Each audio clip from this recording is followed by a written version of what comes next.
আপনারা এখন দেখছেন সনাতন মিডিয়া প্লাস। কিন্তু আমাদের এই সনাতন ধর্মের এখন একটা যন্ত্রণা দেখা দিয়েছে। যন্ত্রণাটা আমাদের খুব যন্ত্রণা দেয়। প্রতিটা অভিভাবক মনে করে আমার ছেলে মেয়েটা ভালো শিক্ষকের কাছে পড়াশুনো করুক, অনুশীলন করুক। এটা সকলেই চায়। আমার ছেলেটার মধ্যে প্রতিভা আছে, তাকে প্রশিক্ষক রাখা হোক, সেটা সঙ্গীতে হোক, ক্রীড়াতে, খেলাধুলোয় হোক। সব বেলায় একজন অভিভাবক তত্ত্বজ্ঞের কাছে ছেলে মেয়েকে আমরা সঁপে দিই। অথচ মানুষ হওয়ার জন্য, ভগবানকে ভজনের জন্য যে গুরুকরণ করতে হয়, এইটাই সনাতন ধর্মের অভিভাবকদের মধ্যে আজও বোঝানো যায়নি। আরে ক্রিকেট খেলবে, ফুটবল খেলবে, জ্যামিতি শিখবে, ইংরেজিতে পারঙ্গম হবে, এজন্য প্রত্যেকেই চায় একজন অভিজ্ঞ শিক্ষক, অভিজ্ঞ প্রশিক্ষকের কাছে ছেলে মেয়েকে দিতে। অথচ ভগবানকে জানার জন্য, আধ্যাত্ম অনুশীলনের জন্য গুরুদেব প্রয়োজন। এই প্রয়োজনটা আমাদের। আরে ধর্মকর্ম পরে, ধর্মকর্ম হলো অষ্টম সাবজেক্ট। বৃদ্ধ হবি, বাড়ি বসে অবসরে যাবি, তখন হরি হরি করবি। এই হলো এই জাতির দুর্দশা। এরা সব বেলায় গুরু খোঁজে, অথচ জীবন গঠনের জন্য, ভগবত অনুশীলনের জন্য এরা গুরুকরণকে এখনো স্বীকৃতি দেয়নি। আর এ দোষ শুধু অভিভাবকদের নাই। আমাদের বাংলাদেশে দুটো সমস্যা দেখা দিয়েছে, এক ভগবান আর গুরুদেব। একটু রোগ সারতে পারলেই, একটু বিভূতি দেখাতে পারলেই পদ্ম ফুলের উপরে ছাপিয়ে বানিয়ে কয় আমি ভগবান। আমাকে একজন বৃন্দাবনের মহাত্মা বলেছিল, তোমাদের বাংলাদেশে খুচরো ভগবান আর খুচরো গুরুদেবের খুব প্রকট এখন। যে সে ভগবান সেজে বসে, একটু এই ব্যাসাসনে বসে কথা বলতে পারলেই সে গুরু সেজে বসে, হাজার হাজার শিষ্য করে বসে। বাংলাদেশে ভগবান আর গুরুর খুচরো খুব বেশি মেলে। এদের পাল্লায় পড়বেন না। এ দোষ শুধু আমাদের নয়। ভালো গুরু পাওয়াটা, ভগবান পাওয়া সুলভ, কিন্তু সৎ গুরুদেব পাওয়া দুর্লভ। ভগবান পাওয়া সুলভ। নরেন দত্ত, বিবেকানন্দ হয় ঠাকুর রামকৃষ্ণের জন্য, এরকম রামকৃষ্ণ পাওয়া খুব মুশকিল। এই জন্য গুরুকরণের আগে আপনাদের 10 বার না 1000 বার ভাবতে হবে কে প্রকৃত গুরু, কে আমার আধ্যাত্মিক চেতনাকে জাগাতে পারে। তস্মাৎ গুরু প্রপদ্যতে জিজ্ঞাসু শ্রেয় উত্তমম শব্দে পরে না নিষ্ণাত ব্রহ্ম পুনঃপশ্রয়ম। গুরুদেবের লক্ষণে বলছেন তস্মাৎ গুরু প্রপদ্যতে, যিনি শ্রেয় হবেন চরিত্রে, মাধুর্যে, যিনি সর্বোত্তম হবেন, যিনি শিষ্যের সমস্ত মনের সংশয় দূর করার মতো সমস্ত বৈদিক জ্ঞান যার মধ্যে আছে, শিষ্যের প্রতিটি জিজ্ঞাসার শাস্ত্রোক্ত উত্তর নিরাকরণ যিনি করবার শাস্ত্র জ্ঞান রাখেন, যার বিষয় বাসনা নাই, যিনি এই জগতের লোভ পূজা প্রতিষ্ঠাকে শূকরের বিষ্ঠারূপে ছুঁড়ে ফেলতে পেরেছেন, এই সচ্চরিত্রবান, নির্মল, শাস্ত্রজ্ঞ, সমস্ত শাস্ত্রের পারঙ্গম, ইনি হলেন সদ্গুরুদেব। এই জন্য একজনের প্রভাব আছে বলে 10,000 শিষ্য বলে আপনিও তার কাছে মন্ত্র নিয়ে নিলেন, এরকম না। সদ্গুরুদেব নির্ণয় করতে হয়। আমি 1000 না 1,00,000 বার এই কথাটি বলেছি, বিবাহ আর দীক্ষা যার ভুল, তার জীবন ছিন্ন ভিন্ন। বিবাহ এবং দীক্ষা যার ভুল হয়ে যায়, তার জীবন ছিন্ন ভিন্ন। মাথায় সর্প আঘাত করলে বাঁধন দেবেন কোথায়? ওজাগিরি করবেন কোথায়? এই জন্য সদ্গুরুদেবের চরণাশ্রয় করলেই আমাদের এই চেতনা জাগবে। এদিকে ধ্যান দিবেন। ছোট ছোট বাচ্চাদেরকে একটু হরিনাম দিয়ে নিন সৎপুরুষের কাছ থেকে। আমি ব্যাসপীঠে, আমার পিতা ঠাকুর পরম বৈষ্ণব ছিলেন, উনি আমার কাছে 2টো প্রতিজ্ঞা করিয়ে নিয়েছিলেন যে জীবনে কখনো গুরু পাঠে বসবি না, কাউকে দীক্ষা দিবি না, আজীবন। এটা তিনি আমার কাছ থেকে প্রতিজ্ঞা করিয়ে নিয়েছিলেন। গুরু ভগবানের পূর্ণ শক্তির বিকাশ, যে সে গুরু হতে পারে না। প্রণামে আমি নিত্য বলবো গুরু ব্রহ্মা, গুরু বিষ্ণু, গুরুদেব মহেশ্বর, অথচ গুরুদেবের আচরণে আমার শ্রদ্ধা আসছে না, গুরুদেব বারবার পয়সা চায়, আশ্রম করার জন্য টাকা চায়। তো আপনি একদিক দিয়ে তাকে ব্রহ্মা বিষ্ণু বলবেন, আর একদিক দিয়ে মনে তার প্রতি শ্রদ্ধা আসবে না, তো ওই গুরু ধরে কি লাভ? আপনার আধ্যাত্মিক উন্নতি কোথায়? আপনার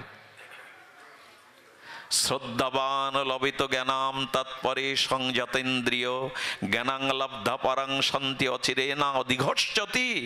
শ্রদ্ধা আসবে, তারপর এই শ্রদ্ধা আসতে গেলে যথাযথ সদাচার সম্পন্ন হতে হবে, নিষ্পাপ হতে হবে, তাকে বিষয় বাসনা শূন্য হতে হবে। গুরুদেব যদি শিষ্যকে বলে হ্যাঁ ভোরবেলা 4:30টায় উঠে জপ ধ্যান করবি, সেই গুরুদেব যদি 6টায় ওঠে, এই উপদেশ মানবে কোনো শিষ্য? মহাপ্রভু বললেন, নিজে আচরণশীল না হয়ে অন্যকে শিক্ষা দিতে যেও না। বাজারে কিছুদিন চলবে, তারপরে আর চলবে না। এ যুগের মানুষ বোকা না। তুমি নিজে আচরণ না করলে উপদেশ দিতে গেলে একসময় ধরা খেয়ে যাবে, তোমার উপদেশ কেউ নেবে না। এ যুগে মানুষ উপদেশের দ্বারা প্রভাবিত হয় না, হয় চরিত্রের দ্বারা, আদর্শের দ্বারা। শুধু ভালো পাণ্ডিত্যপূর্ণ মুখস্থ করা শব্দ সাজিয়ে বলতে পারলেই তিনি পাঠক নন, তিনি আচার্য নন। এতে কিছুদিন মানুষকে মোহিত করা যাবে, চিরদিন যাবে না। এই জন্য সদ্গুরুদেবের আশ্রয় ব্যতীত গুরু কৃপা হি মূলম, গুরু কৃপা হি শুধু কেবলম নয়, গুরু কৃপা হি মূলম। এই জন্য আমাদের মধ্যেও আনন্দ আছে, আমাদের মধ্যে জ্ঞান আছে, সৎ আছে, কিন্তু তার জাগরিত করবার জন্য প্রয়োজন সাধুগুরু বৈষ্ণব, তত্ত্বজ্ঞ, নির্মল চরিত্র, বিশুদ্ধ, অনুভববেদ্য। এই সাধুর সঙ্গ যদি কখনো পান, তবে জানবেন আপনার ভাগ্যের দুয়ার খুলে গেছে। এই তজ্জাতীয় কোনো মহাপুরুষের যদি দর্শন সান্নিধ্য পান, তাহলে জানবেন আপনার ভাগ্যোদয় হয়েছে, আপনার বিবেক জেগে যাবে। এই জন্য সাধু সঙ্গের মহিমা আমাদের অবলোকন করতে হবে। এই সচ্চিদানন্দর জাগরণ, এই স্বরূপ জাগরণ আমাদের মধ্যে আসবে। স্বামীজি একটা কথা বলতেন, গুরুদেব আমাদের কি জাগিয়ে দেয়? আমাদের সুপ্ত চেতনাকে জাগিয়ে দেয়, আমার স্বরূপ স্মৃতিকে জাগিয়ে দেয়। একবার এক সিংহী দৌড়াতে দৌড়াতে সিংহের বাচ্চা প্রসব করে সিংহী মারা গেল। কোথায় প্রসব করলো জানেন? মেষ ছিল, ভেড়ার দল দৌড়ে এসে পড়ল, সিংহের বাচ্চা প্রসব হলো ভেড়ার দলের মধ্যে।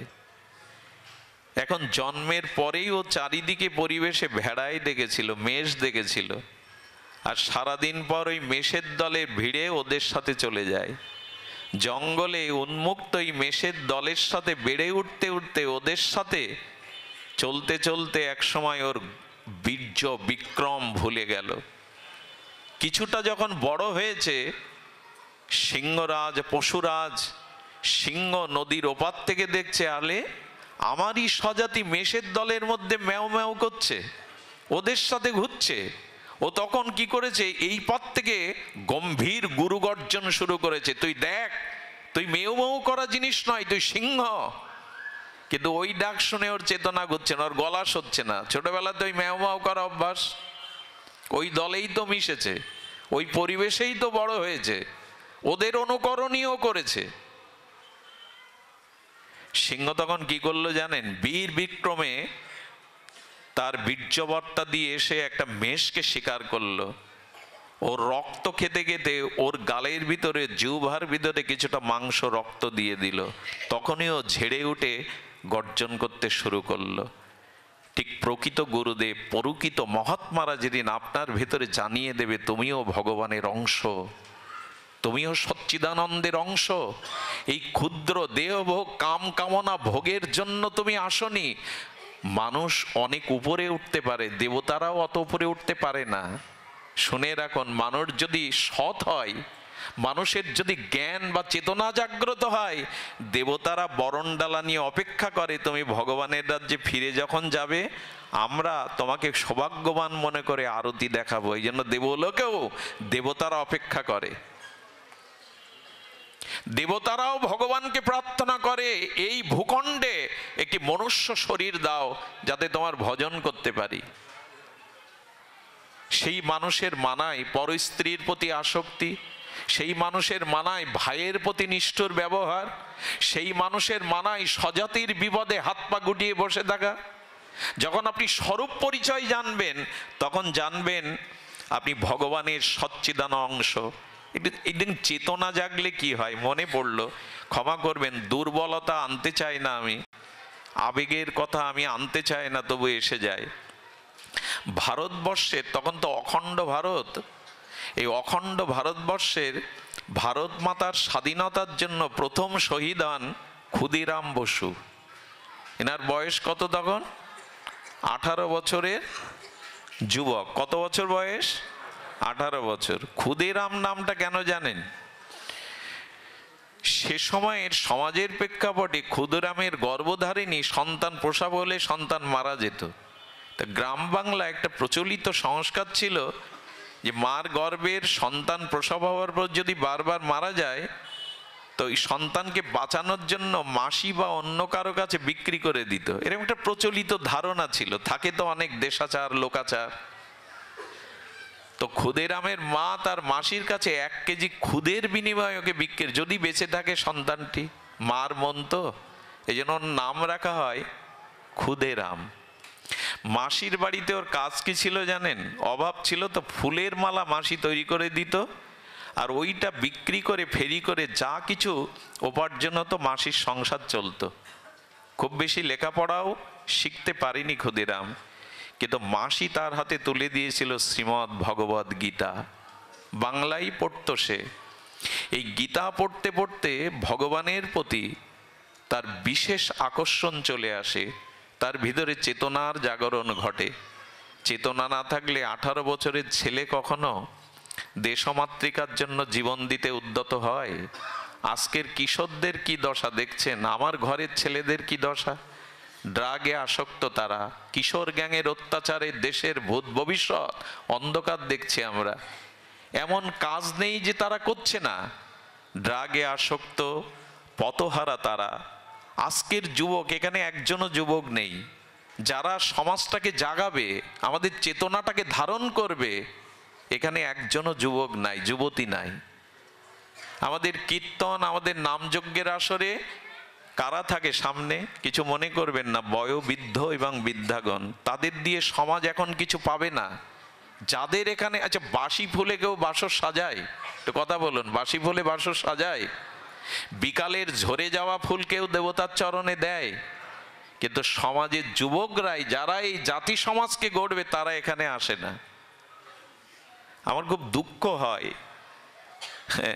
জামাইবাবু এসছে বাড়ি, মা কি করে জানেন? জামাইবাবুর সাথে তার মেয়ের সাথে ছোট মেয়েকেও সাজিয়ে গুজিয়ে ফাংশন দেখতে পাঠায়, মেলা দেখতে পাঠায় জামাইবাবুর সাথে। অথচ গানের ফাংশনে মেলায় গেলেও ভাগবতে হাত ধরে পিতামাতা সন্তানকে আনে না, যেখানে তার স্বরূপ চেতনাকে জাগবে। এই কথাগুলি কাদের শ্রবণের ছিল? আপনি আমাদের পার্শ্ববর্তী ইসলাম ধর্মের দিকে তাকিয়ে দেখুন, সামনের সারিতে কারা? সব যুবকরাই। সামনের সারিতে কারা? সব যুবকরাই। সেটা মিছিলে বলেন, আন্দোলনে বলেন, ধর্মের সারিতে বলেন, সব যুবকরাই। আমরা কেবল এদের জাগাতে পারিনি, এই জন্য এই জাতি একরকম ব্যর্থ, পিছিয়ে পড়া। আজকে কিশোরদের, যুবকদের আমরা নৈতিকতা, মানবিকতা, আদর্শটা পারিবারিকভাবে দিতে পারিনি। কারণ তাদের হাতে এখন রবীন্দ্রনাথ নাই, তাদের হাতে এখন গীতা ভাগবত নাই। অসংখ্য যুবক রাস্তা দিয়ে, আমি রাত 4টের আগে বাড়ি ফিরতে পারি না, 3টের আগে রাত জেগে জেগে দেখি রাস্তার পাশে, ব্রিজের পাশে, নদীর পাশে বসে বসে নেটে আটকে আছে তারা। বাংলাদেশের 30% যুবক যুবতী মানসিক রোগগ্রস্ত হয়ে গেছে। সুধীজন, আপনাদের যাদের বয়স 50, একটু 40 বছর আগে ফিরে যান। এতটা অশ্লীলতা, এতটা নারকীয় ঘটনা, এতটা মাতৃজাতির লাঞ্ছন অপমান বেড়েছে। 40 বছর আগে ফিরে যান। এর একটাই কারণ, তখন এই জাতীয় বিদেশি সংস্কৃতি, বিদেশি প্রভাব, অশ্লীলতাগুলো নেটের মাধ্যমে তখন জীবনযাপনে আপনারা পাননি। এই জন্য আপনাদের ভিতরে সেই 40 বছর আগের একটা বিশুদ্ধতা ছিল, কিছুটা হলেও একটা বিশুদ্ধতা ছিল। এখন এত অশ্লীলতা, এত এত নারকীয় ঘটনার জন্ম দিচ্ছে, মানুষ যা দেখে তাই শেখে।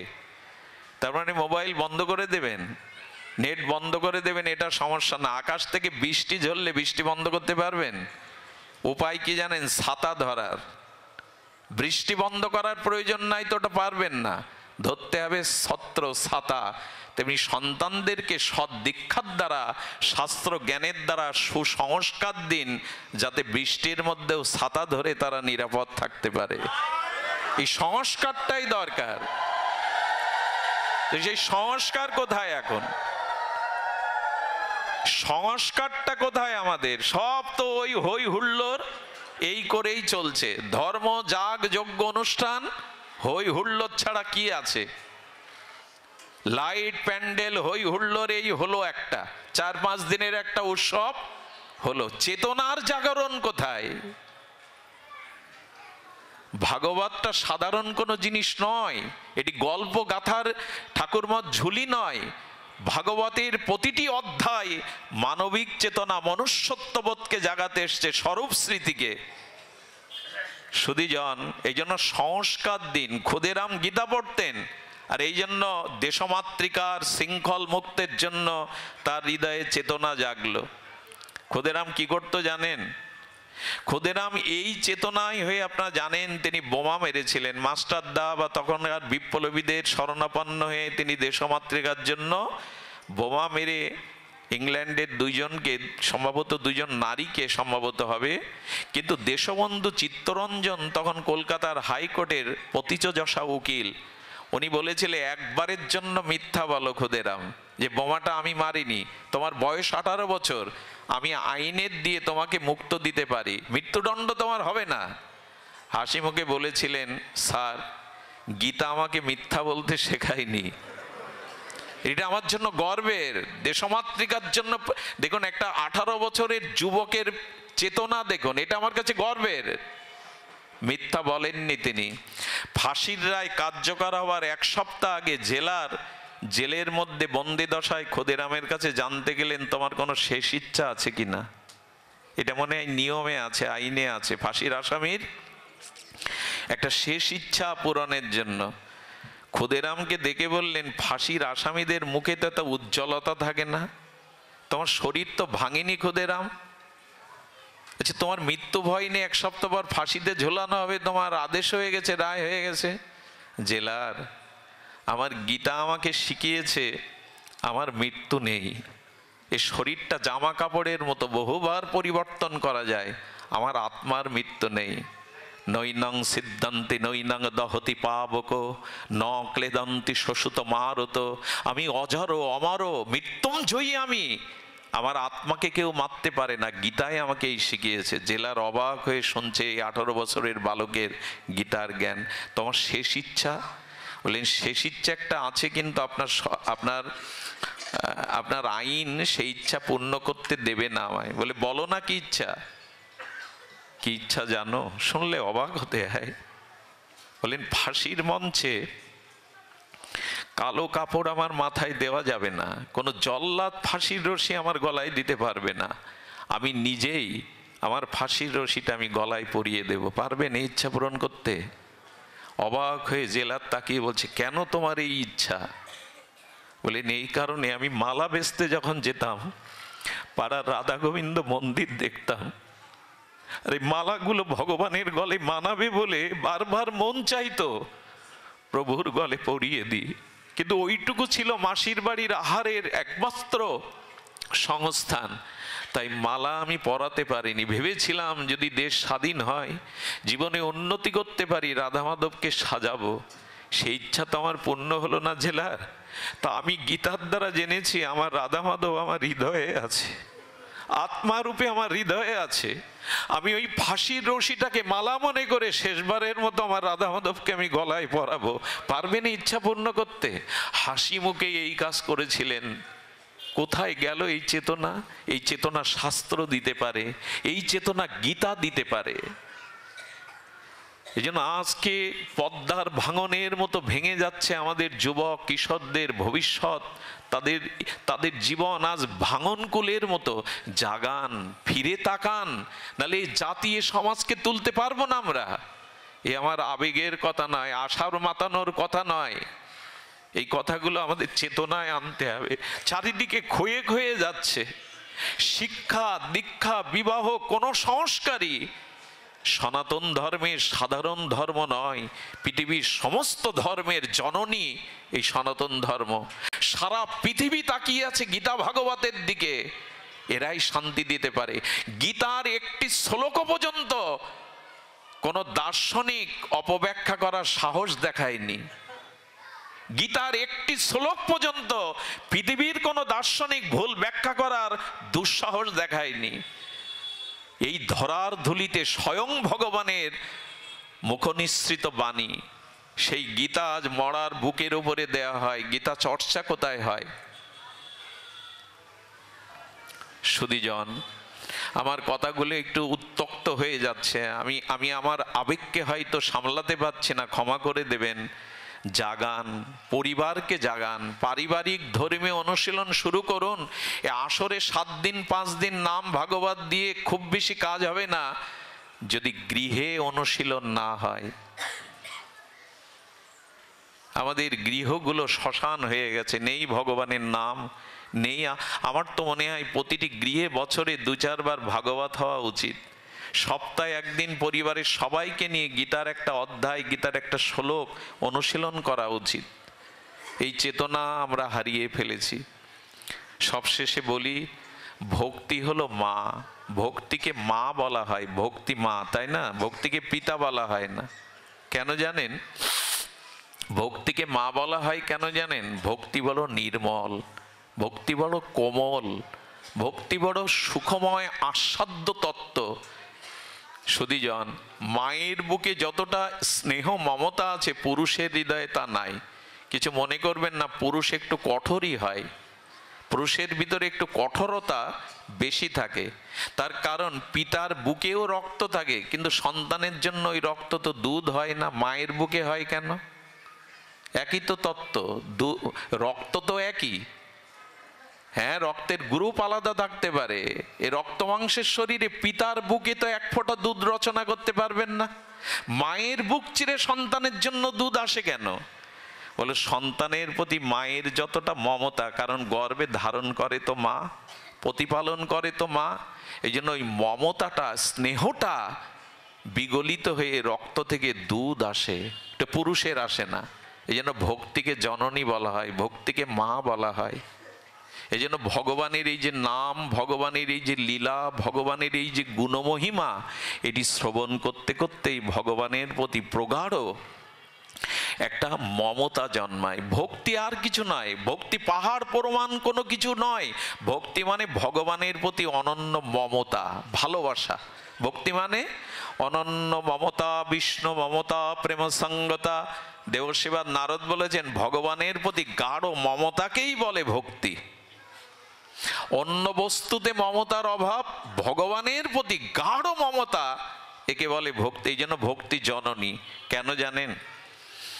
বাবা যদি কাচানো কোট টাই প্যান্ট পরে, কাচানো ধুতি পরে অফিসে বা ব্যবসা ক্ষেত্রে যায়, ছেলের গায়ে ধুলাবালি মাখা, লালা মেখে আছে, ছেলের গায়ে লালা ধুলাবালি মাখা, বাবা কোলে নাও, নেয় তো?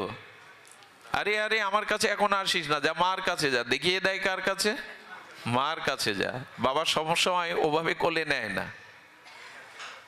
মার কাছে যাওয়ার সাথে সাথে মাও কি বাবার মতো একই কথা বলে, যা চলে যা, কোলে নেব না? স্নেহময়ী মা, স্নেহবৎসলা মা সন্তানকে কোলে করে আঁচল দিয়েই তার ধুলাবালি লালাগুলো মুছে নিয়ে বুকে জড়িয়ে ধরে।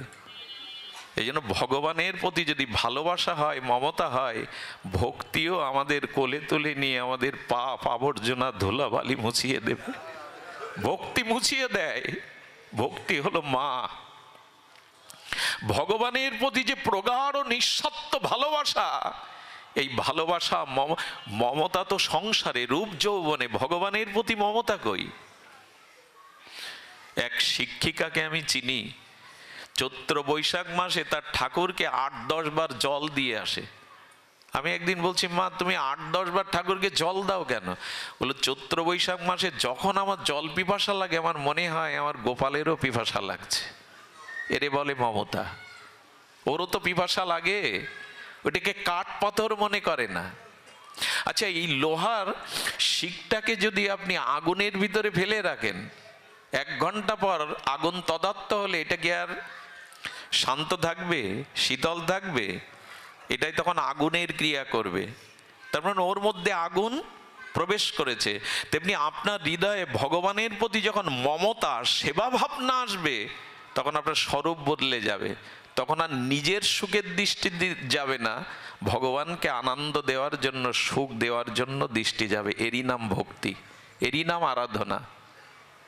তাকে কি করে আনন্দ দিতে পারবো, তাকে কি করে সুখ দিতে পারবো, এরই নাম ভক্তি। এই মমতাটা আসা দরকার। মমতা আসবে কখন?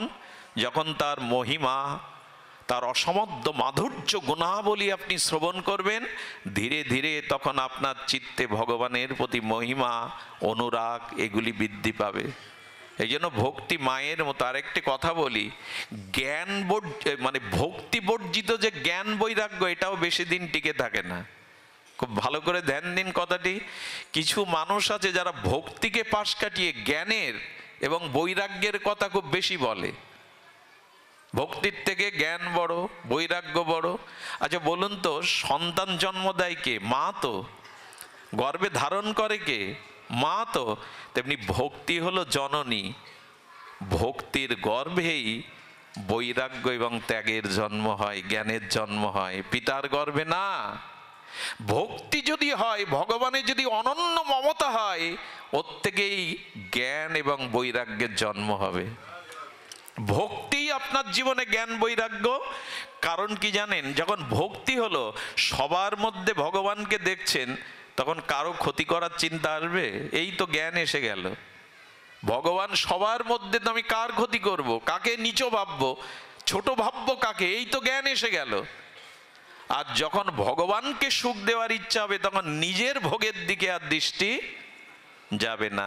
এই জন্য যার ভক্তি এসছে, সে পর স্ত্রীকে দেখলে মনে করে রাধারানীর অংশ ওরা, জগদ্ধাত্রীর অংশ ওরা। জ্ঞান বৈরাগ্য আলাদা আসে না, মার গর্ভেই তো জন্মায় সন্তান। তেমনি ভক্তি জননীর গর্ভে জ্ঞান বৈরাগ্যের উদয় হয়। ভক্তি এলেই আপনার ভিতরে জ্ঞান বৈরাগ্য আসবে। সুধীজন, এই জন্য ভক্তির অনুশীলনী আমাদের প্রয়োজন। জ্ঞান কর্ম যোগ ধর্মে কৃষ্ণ নহে বশ, কৃষ্ণ বশ হেতু একমাত্র প্রেম ভক্তি রস। ভগবানকে ভালোবাসুন। আর এই ভালোবাসা মুখে বললেই আসবে না। ভালোবাসা 6টা জিনিসে আসে: দেওয়া নেওয়া, খাওয়া খাওয়ানো, আর মনের সংবেদনশীল গোপন কথা তাকে বলা, আর তার মনের গোপন কথা শোনা। এই 6টাই হলো প্রীতির লক্ষণ। কয়টা বললাম? 6টা। দেওয়া নেওয়া, খাওয়া খাওয়ানো, আর মনের গোপন কথা তাকে বলা, আর তার মনের কথাগুলো শোনা। এই 6টি জাগতিক বা আধ্যাত্মিক প্রীতির লক্ষণ। প্রীতি থাকলে এই 6টা থাকবেই। আচ্ছা, কারো প্রতি ভালোবাসা আছে 2টো লক্ষণে প্রকাশ হবে। সেটা জগতে হোক, আধ্যাত্মিক জগতে হোক, জাগতে হোক, ভালোবাসার 2টি লক্ষণ। খুব ধ্যান দিন। ভালোবাসার 2টি লক্ষণ হলো, প্রথমে যে যাকে ভালোবাসে তার কথা মনে করতে না চাইলেও তার কথা সর্বদা তার মনে জেগে ওঠে, মনে পড়ে। দ্বিতীয় লক্ষণ হলো, হাতে করে তাকে সেবা করতে খুব স্বাদ হয়। যদি একটু খাওয়াতে পারতাম, হাতে করে সেবা করতে পারতাম। এই হলো ভালোবাসার 2টি লক্ষণ।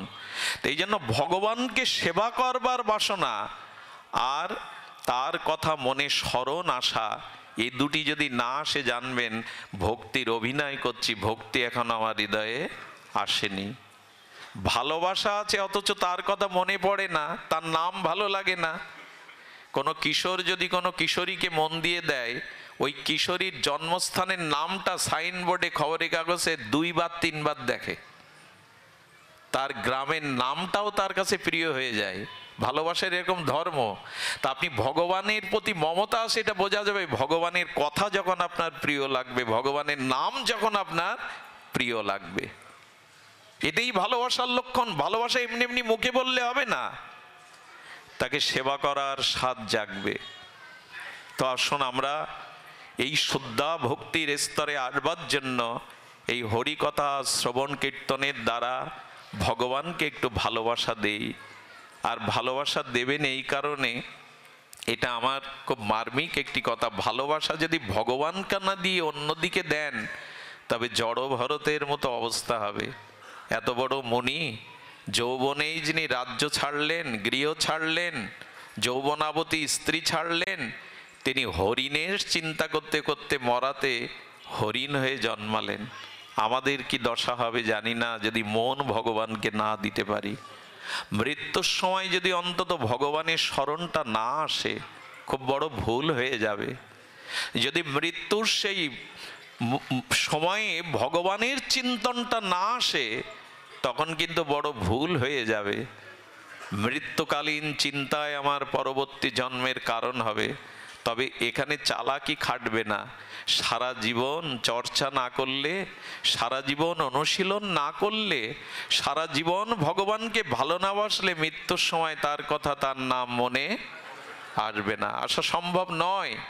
এই জন্য মানুষের সময়গুলি, মানুষের জীবনে 24 ঘন্টার মধ্যে অন্তত 2 ঘন্টা তাকে ভগবানের এই ভজনে কাটানো উচিত। সেটা গ্রন্থ অধ্যয়ন, সাধুসঙ্গ বলেন, নাম জপ বলেন, যে কোনোভাবে অন্তত 1-2 ঘন্টা ভগবানের জন্য দেওয়া উচিত। আমি সকল কাজের পাই হে সময়, তোমারে ডাকিতে পাইনে। কবির এই কথা যেন মিথ্যা হয় আমাদের কাছে। আমি সকল কাজের সময় পাই। আমি কতবার বলেছি, মানুষ এখন 80% শহরের মানুষরা খবরের কাগজ পড়ে। এটা পড়া উচিত, পড়া আপনারা পড়ুন, আমার তাতে আপত্তি নেই। কিন্তু আধা ঘন্টা খবরের কাগজ পড়েন, আধা ঘন্টা কোনো গীতার একটা শ্লোক প্রতিদিন পড়েন 5 মিনিট ব্যাপী। আপনি 3 বেলা চা পান করেন, আপত্তি নেই, খান। কিন্তু ঠাকুর ঘরে গিয়ে কখনো মাকে বলেছেন, মা একটু চরণামৃত আমার হাতে দাও? চা না হলে তো চৈত্র মাসেও লেবু চা চাই, নাহলে মাথা ঘোরে। চা খান আপনি। কখনো ঠাকুর ঘরে গিয়ে বলেছেন, মা একটু ঠাকুরের চরণ ধৌত চরণামৃত দাও? এগুলি প্রয়োজন। অনুশীলনটা আনুন। যে ঘরে ভগবানের মঙ্গল আরতি হয় ভোরবেলা, যে ঘরে শ্রী ভগবানের সেবা হয়, প্রসাদ হয়, ওই তুলসী মিশ্রিত ভগবানের প্রসাদটা পেলেই তার ভিতরে ভগবানের অনুরাগ জন্মায়। সুধীবৃন্দ, এই জন্য আসুন আমরা আমাদের জীবনকে তিল তিল করে, প্রতিটি ক্ষণকে আমরা আধ্যাত্মিক চেতনায় ফিরিয়ে আনার চেষ্টা করি। সময় আমারও ফুরিয়ে এসছে, আমাদের জীবনেরও সময় সংকীর্ণ হয়ে আসছে। কখন কার সময় ফোরাবে জানি না। এর মধ্যে অনেক ব্যক্তি আছেন, আমারও বা কিডনি ভালো আছে আমি বলবো কি করে, আমারও বা লাংস ভালো আছে কি করে বলবো? কালকেই হয়তো ধরা পড়লো মরণ ব্যাধি। সময় কিন্তু সংকীর্ণ হয়ে আসছে, সময় কিন্তু পাওয়া যাবে না। এই জন্য সময় থাকতেই যেন আমরা আমাদের বিবেককে জাগাতে পারি। অনেক দিন বাদে এই গোপালগঞ্জে শ্রীমন্দিরে এসে ভালো লাগলো। আপনাদের মঙ্গলময় উপস্থিতি, আপনাদের বিশুদ্ধ শান্ত পরিবেশ। আমি আপনাদের চরণে মাথা বিকিয়ে প্রণাম জানাচ্ছি আপনাদের এই হরিকথা শান্তভাবে শোনার জন্য। আজকের অনুষ্ঠানটা মূলত বরুণ কান্তি বিশ্বাসের আত্মার শান্তি কামনায়। একটা কথা বলি, সন্তান রিঙ্কু বিশ্বাস এবং পিঙ্কু বিশ্বাস, একটা কথা বলি, এই ভাগবতের মাধ্যমে কে যেন একজন আমাদের শুভর কাছে মনে হয় প্রশ্ন করেছে যে এই পাঠ দিলে কি তার আত্মার কল্যাণ হয়? সত্যি সত্যি সে সারা জীবন পাপ কর্ম করলো, সারা জীবন অন্যায় করলো, আর পাঠ দিলাম উদ্ধার হয়ে গেল? পাপ কর্মটা আর পুণ্য কর্মটা আলাদা। অনেক মানুষ দেখবেন প্রশ্ন করে, একটা মানুষ ভগবানকে স্মরণ করে না, তার মানবিক মনুষ্যত্ব নেই, অথচ বাড়ি গাড়ি সুখে আছে সে। আর যে ভগবান ভগবান করে, আদর্শ নিয়ে চলে, তার দুঃখ ব্যাধি যন্ত্রণা তো তোমাদের হিসাব তো মেলে না। একটা জিনিস বলি, যে মানুষ অন্যায় অত্যাচার করেও ভালো আছে, এই ভালো টাকা তার অনেক জন্মের পুরনো ফাইল। সে কোনো জন্মে পুণ্য ভালো কর্ম করেছিল সেটা পাচ্ছে, আর এখন যেটা পাচ্ছে ওই ফাইলটা এখনো প্রকাশ হয়নি, পরবর্তীতে হবে। এই জন্য ভাগবত পাঠের দ্বারা কি হয় জানেন, এই শব্দ হলো নিত্য, এই যে ইথার তরঙ্গে শব্দগুলো চলে যায় না, ওই শব্দ যদি আত্মার উদ্দেশ্যে, মানে বিকাশে নাম্বারে টাকা পাঠালে আসে না আপনাদের মোবাইলে টাকা, তো একটা যন্ত্র টিপলে যদি আমেরিকার সরাসরি কথা বলতে পারেন নিজের ভাইয়ের সাথে, বন্ধুর সাথে, ভিডিও কলে যদি আমেরিকার আপনি এখানে কথা বলতে পারেন, তো ভক্ত যদি ভগবানের কাছে হাত তুলে আত্মার জন্য প্রার্থনা পাঠায়, ওটা যাবে না তার কাছে? অবশ্যই যাবে। এই জন্য আপনারা সবাই একটু হাত তুলে ওনার আত্মার কল্যাণে প্রার্থনা করুন, উনি যেন দিব্য ধামবাসী হন। জয় শ্রী গুরু প্রেমানন্দে হরি বল। ওং সর্বে ভব।